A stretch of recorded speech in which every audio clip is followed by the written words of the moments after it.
வணக்கம். இன்றைய முக்கிய செய்திகள். 100% வாக்குப்பதிவை வலியுறுத்தி சைக்கிள் பேரணி மாவட்ட ஆட்சியர் துவக்கி வைத்தார்.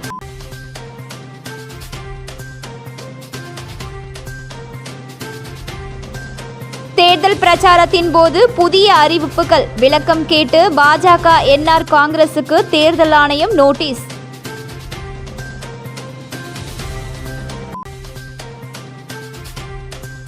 வில்லியனூர் ஆலய 147வது ஆண்டு பெருவிழா கொடியேற்றத்துடன் கோலாகலமாக துவங்கியது.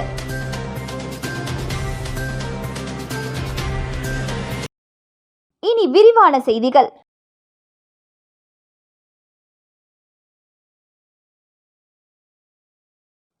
தேர்தல் பிரச்சாரத்தின் போது நன்னடத்தை விதிகளை மீறி புதிய அறிவிப்புகளை அறிவித்த பாஜக, என்ஆர் காங்கிரஸ் ஆகிய கட்சிகளுக்கு விளக்கம் கேட்டு புதுச்சேரி தேர்தல் துறை நோட்டீஸ் அனுப்பியுள்ளதாக தலைமை தேர்தல் அதிகாரி தெரிவித்துள்ளார். புதுச்சேரி தலைமை தேர்தல் அதிகாரி ஜவஹர் தலைமையில் செயலகத்தில் செய்தியாளர்களை சந்தித்தார். அப்போது பேசிய அவர், வருகின்ற மக்களவைத் தேர்தலில் புதுச்சேரி மாநிலத்தில் 26 வேட்பாளர்கள் போட்டியிடுவதால் 2 வாக்குப்பதிவு இயந்திரம் பயன்படுத்தப்படுவதாகவும் 967 வாக்குச்சாவடிகளில் 1934 வாக்குப்பதிவு இயந்திரங்களும் 967 கட்டுப்பாட்டு இயந்திரங்களும் பயன்படுத்தப்படுவதாக தெரிவித்த அவர், புதுச்சேரி மாநிலம் மாஹே பிராந்தியத்தில் 31 வாக்குப்பதிவு மையங்களில் பெண்கள் இயக்குவார்கள் எனவும், முதியவர்கள் மற்றும் மாற்றுத்திறனாளிகள் என 2931 வாக்காளர்கள் வீட்டில் சென்று வாக்குப்பதிவு செய்ய உள்ள நிலையில் இதுவரை 2140 பேர் வாக்குப்பதிவு செய்துள்ளதாகவும், நாளையோடு வீடுகளில் சென்று வாக்கு பெறுவது முடிவடைய உள்ளதாகவும் தெரிவித்தார். தொடர்ந்து பேசிய அவர், புதுச்சேரியில் 12 லட்சம் ரூபாய் மதிப்பிலான மதுபானங்கள், போதைப் பொருட்கள் இதுவரை பறிமுதல் செய்யப்பட்டுள்ளதாகவும், தேர்தல் நன்னடத்தை விதிகள் அமலில் உள்ள நிலையில் பாஜக மற்றும் என்ஆர் காங்கிரஸ் கட்சியினர் பிரச்சாரத்தின் போது புதிய வாக்குறுதிகளை அறிவித்துள்ள நிலையில் அவர்களிடம் விளக்கம் கேட்டு நோட்டீஸ் அனுப்பப்பட்டுள்ளது என்று தெரிவித்தார். மேலும் மதுபான கடைகள் மற்றும் உணவகத்துடன் மதுபான விற்பனை செய்யும் உணவகங்கள் மட்டும் இரவு 10 மணிக்கு மூட உத்தரவிடப்பட்டுள்ளதாகவும், பிற உணவகங்களுக்கு எந்தவித கட்டுப்பாடும் அளிக்கப்படவில்லை என மாவட்ட ஆட்சியர் தெரிவித்துள்ளார். One is NR Congress, other one is BJP. In general, you are asking?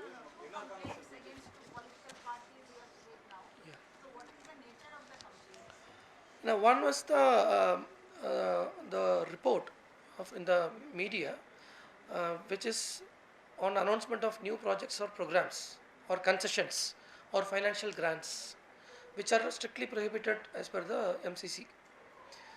As you know, MCC is basically a voluntary code of conduct, which is adopted by the political parties in the presence of the Election Commission of India.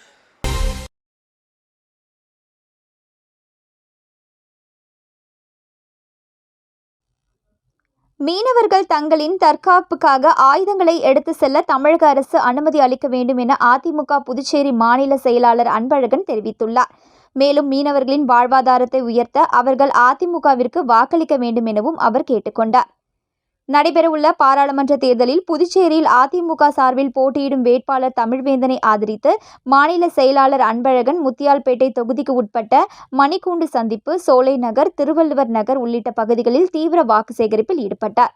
அப்போது ration கடை திறக்க வலியுறுத்தப்படும், மாநில அந்தஸ்து பெற்றுத்தர வலியுறுத்தப்படும் உள்ளிட்ட பொதுமக்களின் பல்வேறு கோரிக்கைகளை நிறைவேற்ற அதிமுக பாடுபடும் என தெரிவித்த அவர், மீனவர்களின் வாழ்வாதாரத்தை உயர்த்த அதிமுகவிற்கு வாக்களிக்க வேண்டும் என கேட்டுக்கொண்டார்.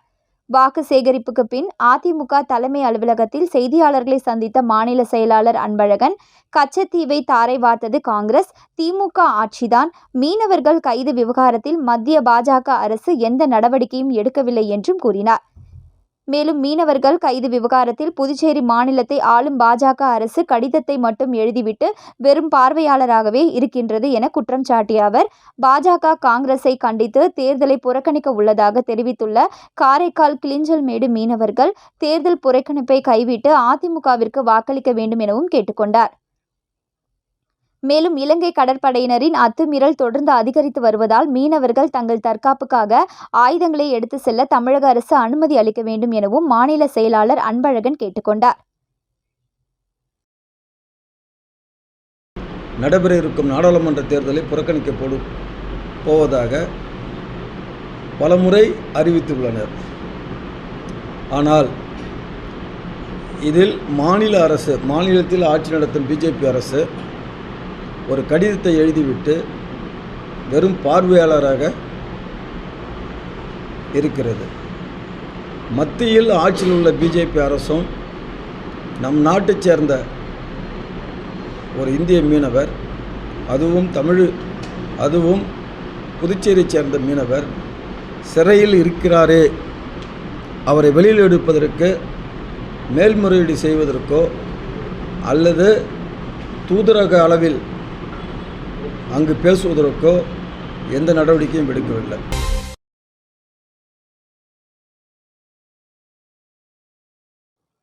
புதுச்சேரியில் வரலாற்று சிறப்புமிக்க வில்லியனூர் மாதா ஆலய பெருவிழா கொடியேற்றத்துடன் தொடங்கியது. இதில் ஆயிரக்கணக்கான கிறிஸ்தவர்கள் தங்கள் குடும்பத்துடன் கலந்து கொண்டனர். புதுச்சேரி வில்லியனூரில் அமைந்துள்ள தூய லூர்து அன்னை திருத்தலம் வரலாற்று சிறப்புமிக்கதாகும். பிரான்ஸ் நாட்டின் லூர்து நகருக்கு அடுத்து உலகிலேயே லூர்து மாதாவிற்கென கட்டப்பட்ட இரண்டாவது ஆலயம் வில்லியனூர் மாதா ஆலயமாகும்.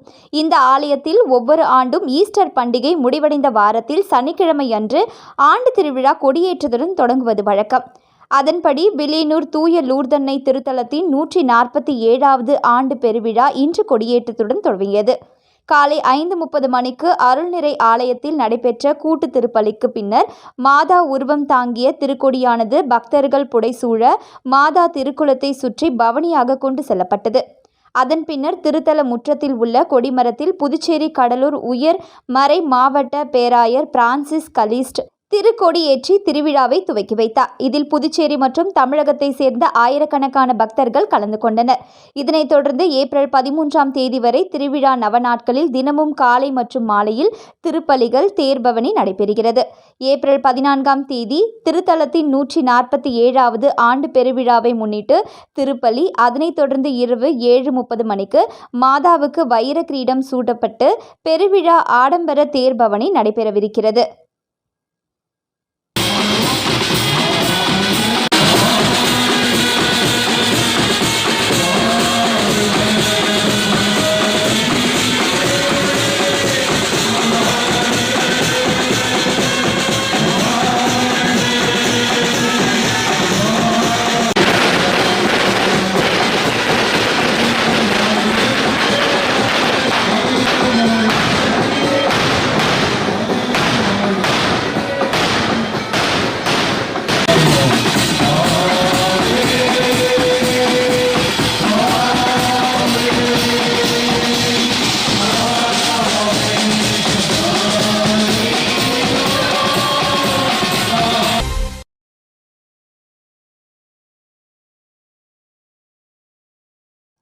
புதுச்சேரியில் 100% வாக்குப்பதிவை வலியுறுத்தி நடைபெற்ற சைக்கிள் பேரணியை மாவட்ட தேர்தல் நடத்தும் அதிகாரி குலோத்துங்கன் தொடங்கி வைத்தார். புதுச்சேரி தேர்தல் துறையும் ரோட்டரி காஸ்மாஸ் சங்கம் கடற்கரை காந்தி சிலை அருகே 100% வாக்குப்பதிவை வலியுறுத்தி சைக்கிள் பேரணி நடைபெற்றது. இந்த பேரணியை மாவட்ட ஆட்சியரும் தேர்தல் நடத்தும் அதிகாரியுமான குலோத்துங்கன் கொடியசைத்து துவக்கி வைத்தார். விழிப்புணர்வு சைக்கிள் பேரணியில் 100க்கும் மேற்பட்டோர் வாக்காளர்களுக்கு விழிப்புணர்வு ஏற்படுத்தும் வகையில் சைக்கிள் பேரணியில் கலந்து கொண்டனர்.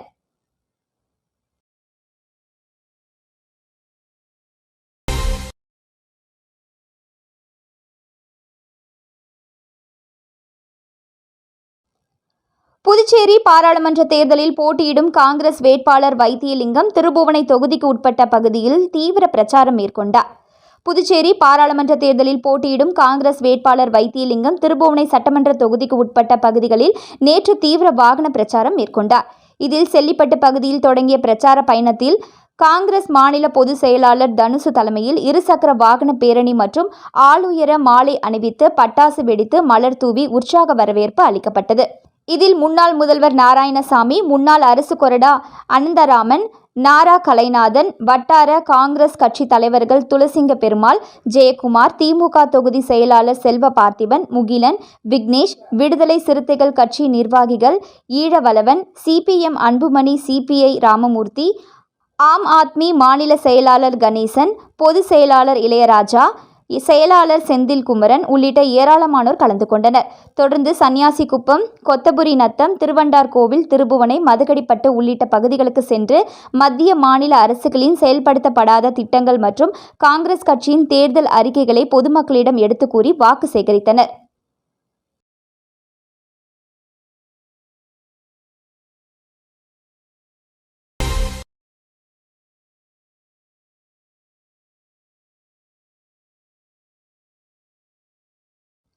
பாகூர் தொகுதி என்ஆர் காங்கிரஸ் நிர்வாகிகள் ஆலோசனைக் கூட்டம் பாகூர் தனியார் திருமண மண்டபத்தில் நடைபெற்றது.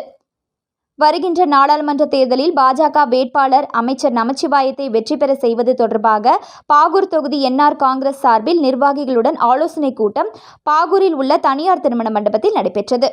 இதில் முன்னாள் அமைச்சர் தியாகராஜன் மற்றும் முன்னாள் சட்டமன்ற உறுப்பினர் தனவேல் ஆகியோர் தலைமையில் நடைபெற்ற இந்த ஆலோசனைக் கூட்டத்தில் என்ஆர் காங்கிரஸ் தொகுதி தலைவர் ராமு அனைவரையும் வரவேற்றார். சிறப்பு அழைப்பாளராக என்ஆர் காங்கிரஸ் பொதுச் செயலாளர் ஜெயபால் கலந்து கொண்டு பாஜக வேட்பாளர் நமச்சிவாயத்தை பெருவாரியான வாக்குகள் வித்தியாசத்தில் வெற்றி பெற செய்ய மேற்கொள்ள வேண்டிய யுக்திகள் குறித்து சிறப்புரையாற்றினார். தொடர்ந்து முன்னாள் அமைச்சர் தியாகராஜன், முன்னாள் சட்டமன்ற உறுப்பினர் தனவேல் ஆகியோர் நாடாளுமன்ற வேட்பாளர் நமச்சிவாயத்திற்கு தாமரை சின்னத்திற்கு வாக்குகளை பெறுவது தொடர்பாக பல்வேறு யுக்திகள் குறித்து எடுத்துரைத்தனர். மேலும் இந்த ஆலோசனைக் கூட்டத்தில் பாகூர் தொகுதியில் பிரச்சாரம் மேற்கொள்ள வரும் முதலமைச்சர் ரங்கசாமி மற்றும் நாடாளுமன்ற வேட்பாளர் நமச்சிவாயத்திற்கு சிறப்பான வரவேற்பு அளித்து பெருவாரியான வாக்குகள் வித்தியாசத்தில் அவரை வெற்றி பெற செய்திட வேண்டும் என தீர்மானம் நிறைவேற்றப்பட்டது. மேலும் இந்த ஆலோசனைக் கூட்டத்தில் என்ஆர் காங்கிரஸ் நிர்வாகிகள், மகளிர் அணியினர், பாஜக முன்னாள் சட்டமன்ற உறுப்பினர் தங்க விக்ரமன் மற்றும் பாஜக, பாமக உள்ளிட்ட கட்சிகளின் நிர்வாகிகள், தொண்டர்கள் நூற்றுக்கணக்கானோர் கலந்து கொண்டனர். நிறைவாக பாஜக ஓபிசி அணி மாவட்ட பொதுச் செயலாளர் ராஜா நன்றி உரையாற்றினார்.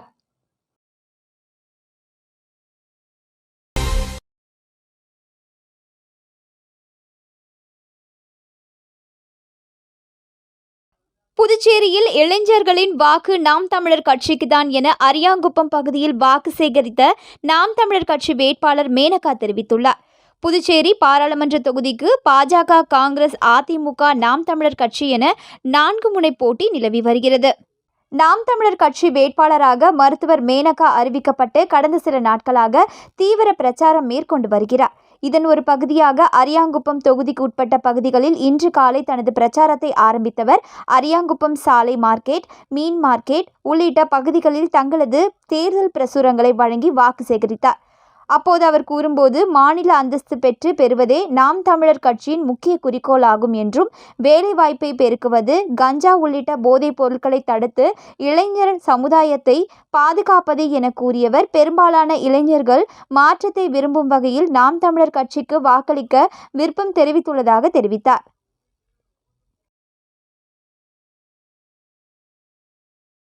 மீண்டும் இன்றைய முக்கிய செய்திகள். 100% வாக்குப்பதிவை வலியுறுத்தி சைக்கிள் பேரணி மாவட்ட ஆட்சியர் துவக்கி வைத்தார்.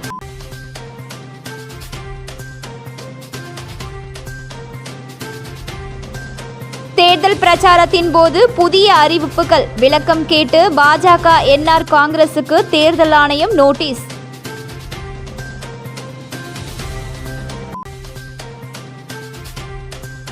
வில்லியனூர் ஆலய 147வது ஆண்டு பெருவிழா கொடியேற்றத்துடன் கோலாகலமாக துவங்கியது.